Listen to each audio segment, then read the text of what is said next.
اقوام متحدہ کے ماہرین نے پاک بھارت جنگ پر رپورٹ جاری کر دی۔ پاکستان کے موقف اور بیانیے کی بھرپور تصدیق، بھارت کے یک طرفہ اقدامات پر سخت اعتراضات اٹھا دیے۔ کہا پاکستان نے پہلگام حملے میں ملوث ہونے کی تردید کی، غیر جانبدار اور شفاف تحقیقات کا مطالبہ کیا۔ بھارت نے آپریشن سندور کے تحت پاکستان کی حدود میں طاقت کا استعمال کیا، شہری علاقے نشانہ بنے، مساجد متاثر ہوئیں، متعدد شہری جان سے گئے۔ بھارت قابل اعتبار شواہد نہ دے سکا کہ پہلگام حملے میں پاکستان ملوث ہے۔ بھارت کا یہ طرز عمل بڑے تصادم کا خطرہ پیدا کر سکتا ہے۔ بھارتی اقدام مسلح حملہ سمجھا جائے تو پاکستان کو سیلف ڈیفنس کا حق حاصل ہے۔ خصوصی ماہرین نے تسلیم کیا کہ بھارتی اقدامات پاکستان کی خود مختاری کی سنگین خلاف ورزی ہے۔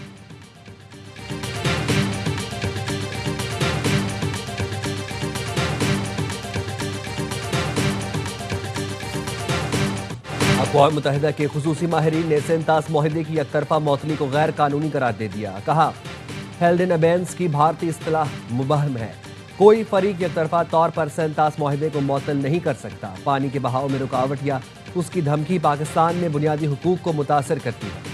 سرحد پار حق آب میں مداخلت سے اجتناب لازم ہے۔ پانی کو سیاسی یا معاشی دباؤ کا آلہ نہیں بنایا جا سکتا۔ تنازعات کا حل طریقہ کار کے تحت ہونا چاہیے۔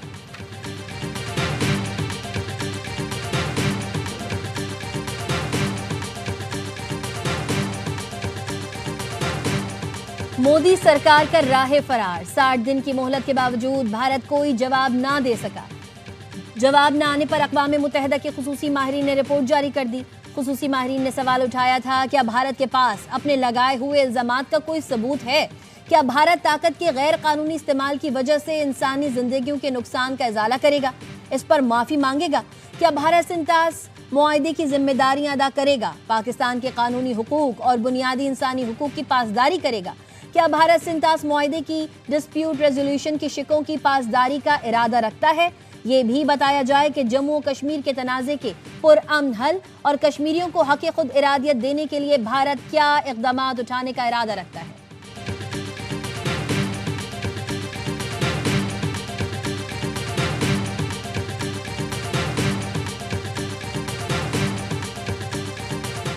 India has released this water without any prior notification. India's most recent action clearly exemplifies the weaponization of water. The international community must take notice of India's continued disregard of a bilateral treaty. Pakistan اپنے آبی حقوق پر کوئی سمجھوتا نہیں کرے گا۔ بھارتی اقدامات سے پاکستان کی غذائی سلامتی کو خطرہ لاحق ہے۔ سینتاس معاہدہ نافذ العمل اور فریقین پر اس کی پاسداری لازم ہے۔ عالمی برادری سینتاس معاہدے کی مکمل بحالی کے لیے کردار ادا کرے۔ نائب وزیر اعظم اسحاق ڈار کی غیر ملکی سفارتکاروں کو بریفنگ۔ کہا بھارت کے اقدامات پاکستان کی سلامتی، معیشت اور لوگوں کی زندگی کے لیے خطرہ ہے۔ پاکستان واضح کر چکا ہے کہ پانی روکنا یا رخ موڑنا جنگی اقدام تصور ہوگا۔ بھارتی آبی جارحیت انسانی بحران کو جنم دینے کی صلاحیت رکھتے ہیں۔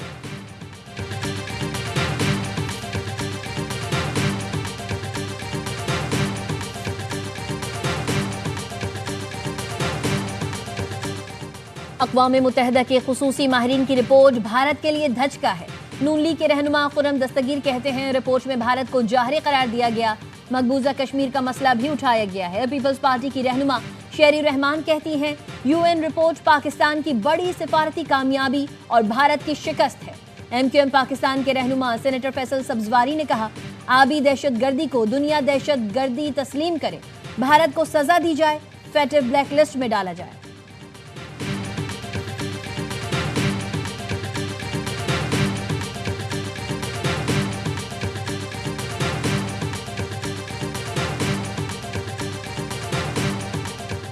اقوام متحدہ کی جنرل اسمبلی میں حق خود ارادیت سے متعلق پاکستان کی قرارداد اتفاق رائے سے منظور۔ پاکستان کے نائب مستقل مندوب عثمان جدون نے خطاب میں کہا فلسطینی عوام کے حق خود ارادیت کی مسلسل نفی سے مشرق وسطی میں پائیدار امن کا قیام ممکن نہیں ہے۔ یو این قراردادوں میں مقبوضہ کشمیر کے عوام کا حق خود ارادیت تسلیم کیا گیا۔ تنازع کشمیر کا منصفانہ حل جنوبی ایشیا میں پائیدار امن کے لیے مرکزی حیثیت رکھتا ہے۔ حق خود ارادیت ایک ناقابل تنسیخ اور عالمگیر حق ہے۔ غیر ملکی قبضے میں رہنے والی اقوام کو حق خود ارادیت دیے بغیر پائیدار امن ممکن نہیں۔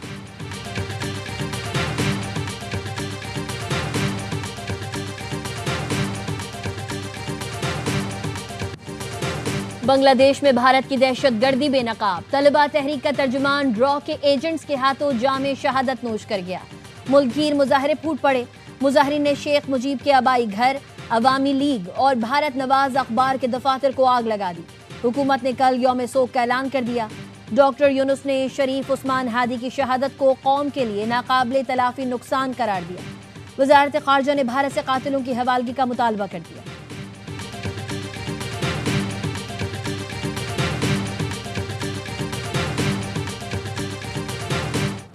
عالمی سطح پر پاکستانی کاوشوں کا اعتراف، پاکستانی انٹیلیجنس تعاون سے داعش خراسان کو بڑا دھچکا۔ تنظیم کا ترجمان سلطان عزیز اعظم پاکستانی انٹیلیجنس کاوشوں سے پکڑا گیا۔ پاکستانی اداروں نے داعش خراسان کی ہائی پروفائل گرفتاریاں کی۔ اقوام متحدہ کی رپورٹ میں بتایا گیا پاکستان کی کارروائیوں سے داعش خراسان کا تنظیمی ڈھانچہ عالمی سطح پر کمزور ہوا۔ حملوں کی کئی منصوبہ بندیاں ناکام بنائی گئیں، اہم کمانڈرز اور نظریاتی رہنماؤں کو نیوٹرلائز کر دیا گیا۔ مئی 2025 میں سلطان عزیز اعظم اور ابو یاسر الترکی کی گرفتاری سے تنظیم کمزور ہو گئی۔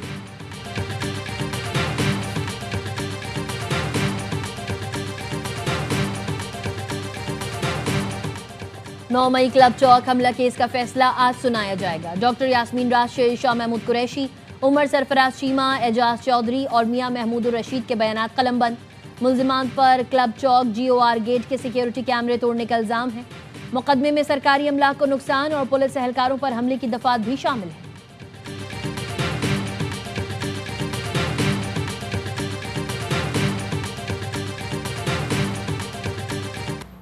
صدر آصف علی زرداری نے جسٹس طارق محمود جہانگیری کا تقرر کل عدم قرار دے دیا۔ وزارت قانون و انصاف کا نوٹیفیکیشن جاری۔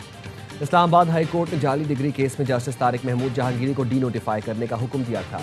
عدالت نے فیصلے میں کہا طارق جہانگیری بطور جج تعیناتی کے وقت LLB کی درست ڈگری نہیں رکھتے تھے، جج کے طور پر ان کی تعیناتی غیر قانونی تھی۔ کراچی میں گڈز ٹرانسپورٹرز کی ہڑتال ختم ہونے کے بعد شدید انتظامی غفلت، سینکڑوں مال بردار گاڑیاں سڑک پر آنے سے شیرشاہ پل سے نیٹی جیٹی تک بدترین ٹریفک جام ہو گیا۔ بلدیہ سائٹ ایریا، ہاکس بے اور ملحقہ علاقوں کو جانے والے افراد رل گئے۔ ٹریفک کی روانی بہتر بنانے کے لیے لیاری ایکسپریس وے بھی بند کی گئی، جس سے گارڈن کے اطراف ٹریفک جام رہا۔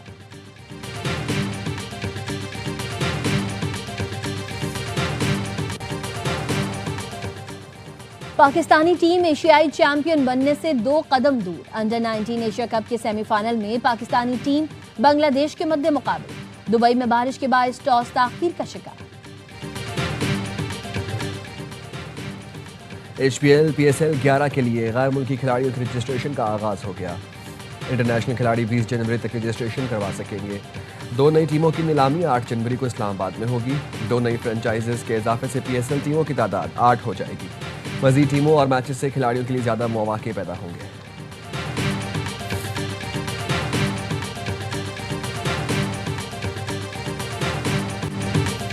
آسٹریلوی ٹیم ایشز جیتنے کے لیے فیورٹ۔ ایڈیلیڈ میں میزبان ٹیم کی پوزیشن مستحکم۔ آسٹریلیا نے دوسری اننگز میں 4 وکٹس پر 200 سے زائد رنز بنا لیے۔ آسٹریلیا کی مجموعی برتری 300 رن سے زائد ہو گئی۔ ٹریوس ہیڈ کی شاندار سنچری۔ انگلش ٹیم پہلی اننگز میں 286 رنز بنا کر آؤٹ ہوئی۔ آسٹریلیا کو سیریز میں 2-0 کی برتری حاصل ہے۔